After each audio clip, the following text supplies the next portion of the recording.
ভারতে বসে ক্ষমতাচ্যুত প্রধানমন্ত্রী শেখ হাসিনার বাংলাদেশের অন্তর্বর্তী সরকারের সমালোচনার বিষয়টি মোদী সরকার সমর্থন করে না, সাফ জানিয়ে দিলেন ভারতীয় পররাষ্ট্র সচিব বিক্রম মিস্ত্রি।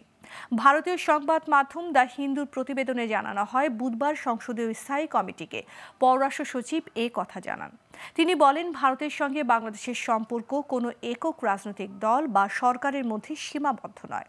বিস্তারিত জানাচ্ছেন শাহরিয়ার বাঁধন। বাংলাদেশ ভারতের টানাপোড়েনের মধ্যেই দুদিন আগে ঢাকা সফর করে গেছেন ভারতীয় পররাষ্ট্র সচিব বিক্রম মিস্ত্রি। সদ্য সমাপ্ত এই সফর নিয়ে বুধবার পররাষ্ট্র মন্ত্রণালয় বিষয়ক সংসদীয় স্থায়ী কমিটিকে ব্রিফ করেন তিনি।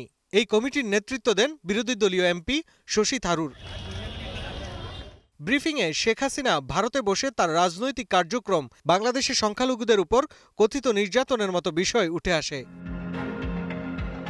ভারতীয় সংবাদ মাধ্যম দ্য হিন্দু জানায়, সংসদীয় স্থায়ী কমিটিকে পররাষ্ট্র সচিব বিক্রম মিস্ত্রি জানান, ভারতে বসে ক্ষমতাচ্যুত প্রধানমন্ত্রী শেখ হাসিনার বাংলাদেশের অন্তর্বর্তী সরকারের সমালোচনার বিষয়টি সমর্থন করে না নরেন্দ্র মোদী সরকার।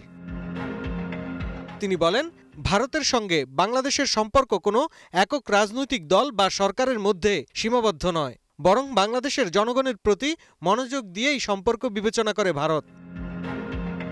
ভারতের পররাষ্ট্র সচিব জানান, শেখ হাসিনা ব্যক্তিগত যোগাযোগের উপকরণ ব্যবহার করে বক্তব্য দিচ্ছেন। ভারত সরকার তাকে কোনো প্ল্যাটফর্ম বা সুযোগ দেয়নি যাতে তিনি ভারতীয় ভূখণ্ড থেকে তার রাজনৈতিক কার্যক্রম চালিয়ে যেতে পারেন। তৃতীয় দেশের অভ্যন্তরীণ বিষয়ে হস্তক্ষেপ এড়ানো ভারতের ঐতিহ্যগত প্রথার অংশ।